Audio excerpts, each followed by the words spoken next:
Hey, what is going on, ladies and gentlemen? This is Carter, and welcome one and all back to the Summer Games. Yes, you heard me right. In 2 weeks, the Summer Games event will be returning from last year and the one beforehand. It's time to strap on our data mining gloves and our speculation caps because we have lots to talk about today.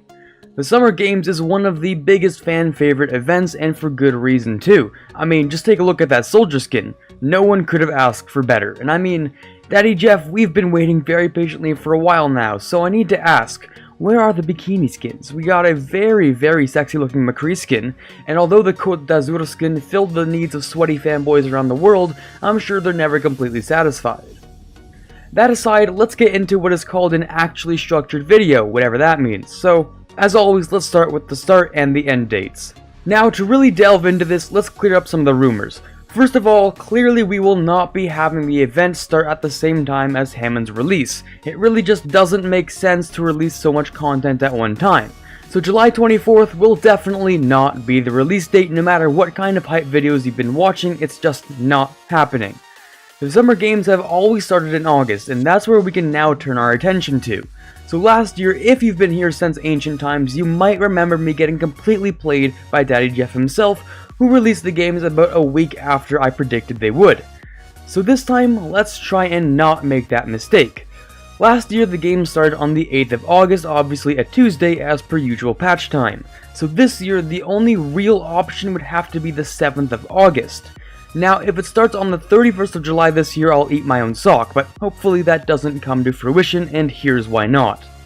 The Summer Games have historically always released in August, number 1, and 2, they didn't even want to release it on the first day of August because it was just like too close to July or something.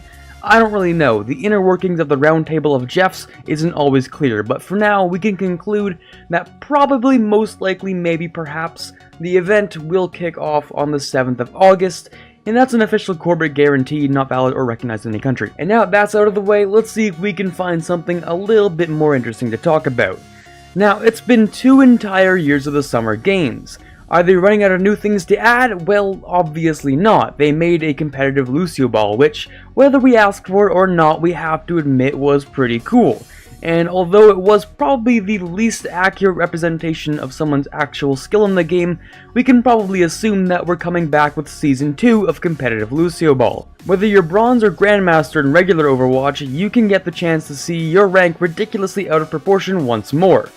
Lucio Ball, great as it is still a little bit flawed of a game mode as everything is, and I believe that there could be some improvements made that could benefit all players regardless of rank or skill level. But before we get into that, I want to know your opinion on Lucio Ball. Did you love it or did you hate it? Just let me know by clicking the card that just popped up in the top right. Okay, now let's talk about something that I think was a bit of a problem, and that was Lucio Volleyball. Essentially, there were chunks of entire games where goalies would just bounce the ball back and forth between the two nets until either one team messed up or the trajectory was changed. And although this is mostly a fault on the player part, I think we could fix this entirely. I propose that if the ball has been booped with Soundwave twice without touching the ground, the following boops should have diminishing knockback so that we don't have endless volleyball matches in a game of soccer. Another recommendation is possibly the introduction of a score cap. Now, this concept probably won't sit well with a lot of people, but hear me out. It doesn't necessarily have to be small, like 4 or 5, but here is the recommendation.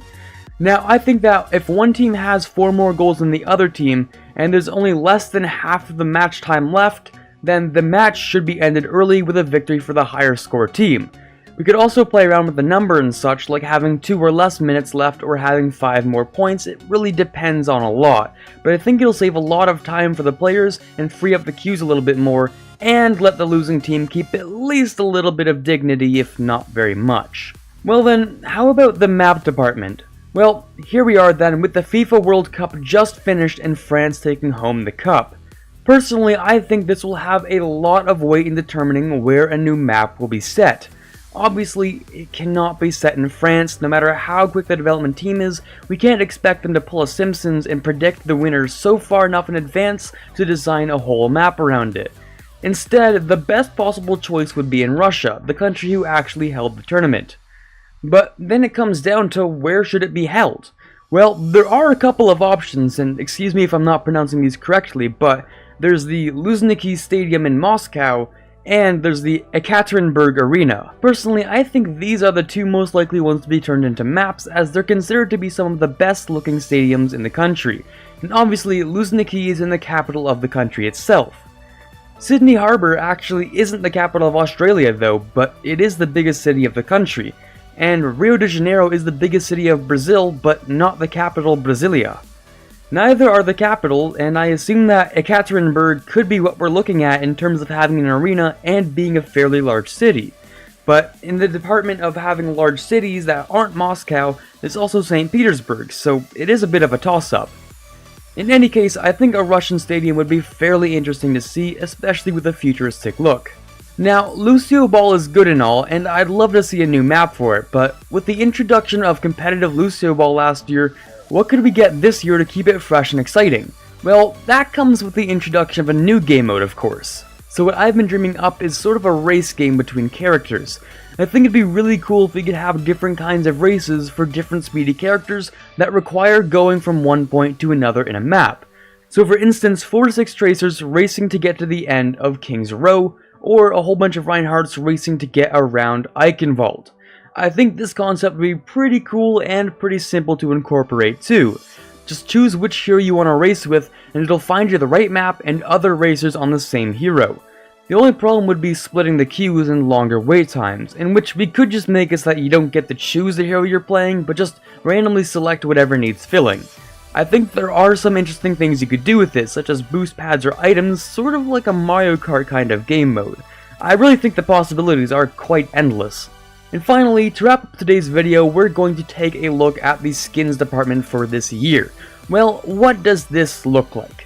We'll be talking about who has yet to get a skin, some previous skin concepts, and what we will probably be getting. So who doesn't have a summer game skin, and who's next in line for one? Well, if we take into consideration that heroes will probably end up getting more than one legendary in the long run, we can safely say that we will probably get one for a hero who has already received one, in which it is almost impossible to predict who. Now, what I think is very interesting is that we didn't actually get any epic skins last year, which is quite odd considering they should be much easier to make than the legendaries. Now, when it comes to the summer game, it's hard to imagine who could get skins since every hero has their own sport that would work well into a skin. But here's something I can really imagine working out well: a Bike Racer Diva skin. I think this can work out well because the outfit can be taken right from her biking spray. It fits well, and depending on how well modified her mecha is, it could do well as a legendary skin. Another reason I think this is likely is because 3 of the heroes who had epic skins from the first year received legendaries the next year, and if we follow that same theme, Genji and even Torbjorn could get their very own legendary skins, although there's kind of less of an easy concept to form around them. Genji could perhaps use an Ape for his ultimate, and Torbjorn could maybe get some sort of a water polo skin. It seems kind of dumb though, so maybe not. Other than those 3, the heroes I think we can expect to get some are Symmetra, Winston, and maybe Hanzo, who could even get a professional archer's uniform, although he has had his fair share of new skins in the past year. Well, that's it for today, ladies and gentlemen. I hope you enjoyed, and if you did, make sure to drop a like down below as it really helps me out to grow the channel. Of course, leaving a dislike is just fine as well. Either way, you obviously enjoy Overwatch as you clicked on this video for whatever reason, so why not subscribe, as I love Overwatch too, and these videos are made just about weekly. Also, make sure to turn notifications on with a click of a bell so you can leave that first comment that you've always wanted to. This is Carl signing off, and as always, have a fantastic day.